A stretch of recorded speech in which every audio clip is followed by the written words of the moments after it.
je suis ingénieur de formation. J'ai travaillé dans plusieurs groupes et un éditeur pendant une quinzaine d'années et plusieurs fonctions de DSI. J'ai complété ma formation par un executive MBA, qui est un peu classique dans un parcours d'ingénieur.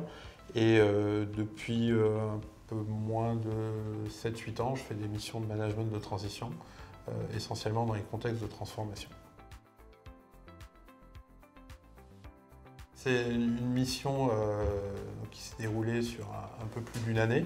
Donc il y a eu plusieurs phases. Donc la première phase, qui était un peu un contexte d'urgence, qui était de remplacer un DSI dans un contexte de transformation. Il y avait plusieurs options qui étaient posées à cette époque-là sur la transformation, qui était une société qui avait une croissance assez forte sur 5-6 ans, avec des rachats de filiales et des achats d'autres marques dans le même secteur. Donc il y avait un ensemble de directions informatiques très décentralisées. Et donc il y avait plusieurs questions qui étaient de dire bon, est-ce qu'on les regroupe, comment on peut s'organiser différemment. Et puis il y avait aussi quelques irritants qui étaient une déconnexion avec les fonctions business où c'était un peu la boîte noire et autres. Donc il fallait rapprocher l'IT du business et aussi faire un peu une économie d'échelle de toutes ces IT qui étaient dans différentes marques. L'organisation qui a été prise, c'était une organisation de type produit. Donc ça veut dire qu'on a une partie de l'équipe, c'est un binôme entre un CTO, donc qui est le Technology Officer, et CPO, qui est le Product Officer. La partie CPO est très liée business, c'est des gens qui viennent du business qui vont travailler sur des focus, des produits, et l'organisation technologique, IT, elle va mettre en œuvre les moyens pour réaliser ces produits. Donc c'est un espèce de binôme, une organisation double. Plutôt que partir sur un mode de réorganisation qui était centralisé, on a complètement éclaté les compétences informatiques sur les différentes filiales et autres. Donc l'idée était de se dire, dans telle filiale, dans tel pays, ils sont excellents, par exemple sur les moyens de paiement, donc ils resteront là-dessus et ils feront plus que ça en excellence pour tout le groupe. Telle filiale et autres fait par exemple sur les assets. Et donc l'ensemble a été de créer un ensemble de produits, donc il y en a plus d'une 70 je crois, pour animer en fin de compte toute l'IT et se réaligner sur le business. Alors les objectifs étaient de driver cette transformation.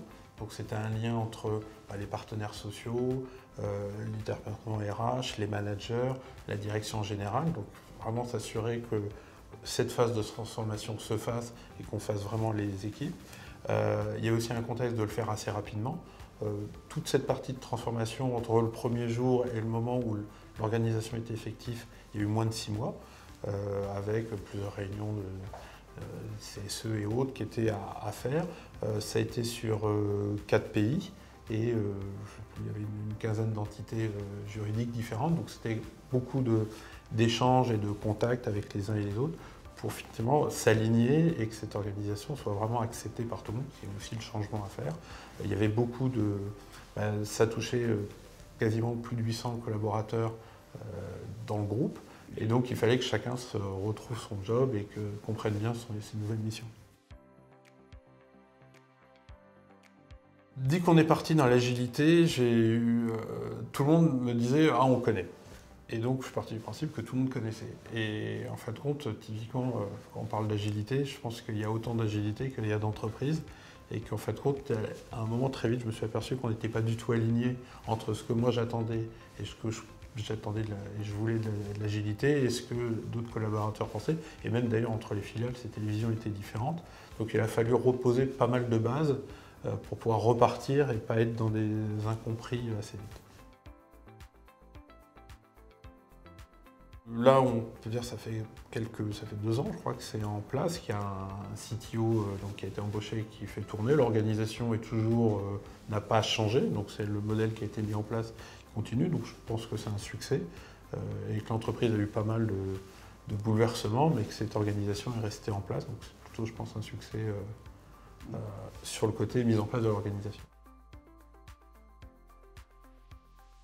En fait, je pense que dans les phases de transformation, le profil de la personne qui, après, fait tourner l'organisation modifiée dans le nouveau mode n'est peut-être pas, et même certainement pas, la même personne qui l'a complètement transformé.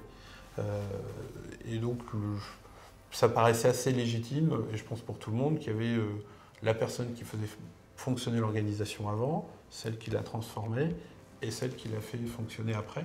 Parce que finalement, c'était des objectifs et des temps complètement différents et des rapports avec, finalement, avec les gens et les managers qui étaient plutôt aujourd'hui, moi j'ai eu une partie plutôt d'explication, de transformation, de réalignement et autres. Et puis après, bon, on est dans la logique où on rentre dans les projets et qui est plutôt de construire dans le temps. Je pense que l'IM a été clé, déjà, pour ne pas m'avoir jeté dans le grand bain tout de suite, donc bien comprendre le contexte, bien accompagner sur les enjeux, l'historique de la société, donc ça fait gagner énormément de temps. Et puis après, avec des contacts réguliers pour suivre et autres, on n'avait pas eu besoin de se réaligner, mais en tous les cas de faire des points réguliers, de s'assurer que la mission était vraiment dans ses objectifs et collée à ce qu'elle devait faire.